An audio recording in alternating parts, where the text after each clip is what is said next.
ദ്രൗപദി. ദ്രൗപദി എന്ന പുരാണ കഥാപാത്രത്തിലൂടെ ആധുനിക സ്ത്രീ ഹൃദയങ്ങളിലെ ബഹുലതകളിലേക്ക് കടന്നു ചെല്ലുന്ന ഒരു കവിതയാണ്. കരയായിക വിശ്വശാപത്തിൻ കർമ്മച്ചരടഴിയുമോ, കരയായിക വിശ്വശാപത്തിൻ കർമ്മച്ചരടഴിയുമോ, ആർത്തി പൂണ്ടു വിഷക്കനി ഏറ്റ നാൾ തൊട്ടു ഏറ്റുവാങ്ങിയതല്ലോ ഈ കൽമക്ഷ നമ്പുകൾ. ആർത്തി പൂണ്ടു വിഷക്കനി ഏറ്റ നാൾ തൊട്ടു ഏറ്റുവാങ്ങിയതല്ലോ ഈ കൽമക്ഷ നമ്പുകൾ. കൊടും വേനൽ തകർത്ത ഹൃദയ കനവുകളിൽ പകൽ വറുതിയെരിഞ്ഞ തകർന്ന തീനാമ്പുകൾ. പ്രാണൻ പകുക്കാൻ പാർത്ഥനോടൊത്തു പ്രേമസാനുവിൽ യാത്രയാകെ അറിഞ്ഞില്ല ഘോരമാം ചതിയുടെ ചിന്തുന്ന തീർപ്പുകൾ. ജഡമാക്കുമാഗ്രഹത്താരുകൾ പലർക്കായി പകുക്കാൻ വിധിച്ചൊരാ സ്നേഹത്തെ ഉള്ളിലെ തീരാത്തതാകം ഊതിക്കെടുത്തി യാമങ്ങളേറ്റുവാങ്ങാതെ മരിച്ചു തപിച്ചു പോം നേരങ്ങൾ. ന്യായക്കൊടും വേലികൾ തകർത്ത ജീവിത ചതുപ്പുകളിൽ സത്ത പിഴിഞ്ഞൊരു മാമ്പഴം പോലെ സൈരന്ത്രി തേങ്ങി. മാതൃദുഃഖ കനലിലുതിരും കരിനിഴൽ പകരവേ ഒട്ടുനേരമമ്പരപ്പിൻ തൊട്ടതിക്കിൽ പടർന്നുവോ.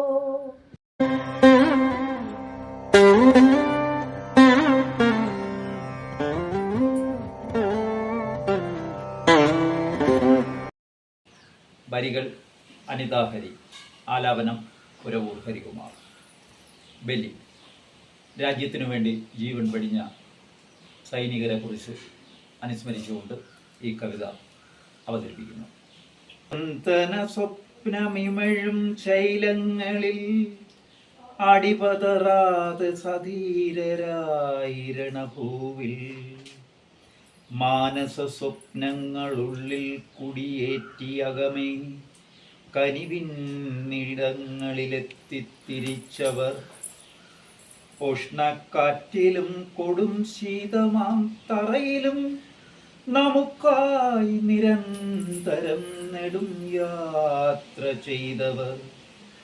ആദ്യ സ്വാതന്ത്ര്യത്തി പൊരിയുയർന്ന നാട്ടിലും ക്ഷേളരശ്മികൾ തകർത്തെറിഞ്ഞൊരാദിക്കിലും മരണക്കെണികളിലൂടൊട്ടും തളരാതെ കാതങ്ങളെത്ര പിന്നിട്ടും പിന്നെയും എത്രയോ യന്ത്രത്തിരകളൊരുക്കി നാടിൻ്റെ രക്ഷയ്ക്കായി പെരിയ നൊമ്പരമെരിയുന്ന കരും തീയിൽ ശത്രു പുൽകിയൊരഗ്നിനാമ്പുകളറിയാതെ മാനസക്കനവിൽ വെന്തുവെന്തത്രയൊഴുകി ബലിയായി നൽകി ജന്മനാടിൻ്റെ രക്ഷയ്ക്കായി. ഇവരാണു രക്തസാക്ഷികൾ ഇന്നു നമ്മുടെ മണ്ണിൻ പ്രൗഢിയൊട്ടുണർത്തിയ ധീരസ്നേഹികൾ. പിടഞ്ഞു വീഴും അവനിയില് ചെറുസവസ്യ പോലും ഓർത്തോർത്തഭിമാനിക്കും ഈ ദിവ്യസ്പർശം. കൽപ്പാന്തകാല കല്ലോലത്തിരയുമോർത്തോർത്തു പാടും ഇവരുടെ നാടിൻ്റെ നെടിയ സ്നേഹം.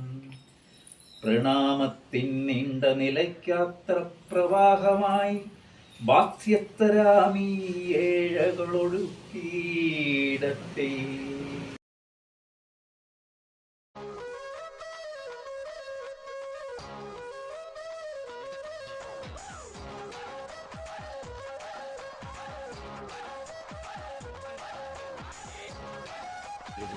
ഗുരുഭക്തി എന്നൊരു നാടകമുണ്ട്. അത് 1980 ഏകദേശം സംസ്ഥാന സ്കൂൾ കലോത്സവം വരെ പോയ ഒന്നാണ്.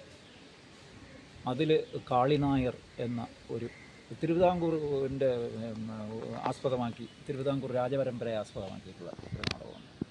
അതിൽ ഒരു ഏറ്റവും അതിൻ്റെ അവസാനത്തെ ഒരു ഡയലോഗുണ്ട്. അതായത് ഇദ്ദേഹത്തിൻ്റെ തല വെട്ടി ഇങ്ങനെ കൊണ്ടുവന്നപ്പോൾ അതെടുത്ത് വച്ചിട്ട്, എൻ്റെ വേണാടയിൽ ഒന്നോർക്കണം, ഇനിയും ചോരത്തിളപ്പുള്ള ധീരന്മാർ ഈ തിരുവിതാംകൂറിൽ ഉണ്ടാകുമെന്ന് എന്ന് പറഞ്ഞ് പോകുന്ന ഒരു ഡയലോഗുണ്ട്. അതിൽ ബെസ്റ്റ് ആക്ടർക്കുള്ള പിന്നെ ഡിസ്ട്രിക്ട് അവാർഡ് എനിക്ക് ലഭിക്കുകയുണ്ടായി. അതും കൂടി ഈ അവസരത്തിൽ പറയണം. അതിൻ്റെ രചന എൻ്റെ ജ്യേഷ്ഠനായിരുന്നു. അതിൻ്റെ ജഡ്ജിമെൻറ്റിൽ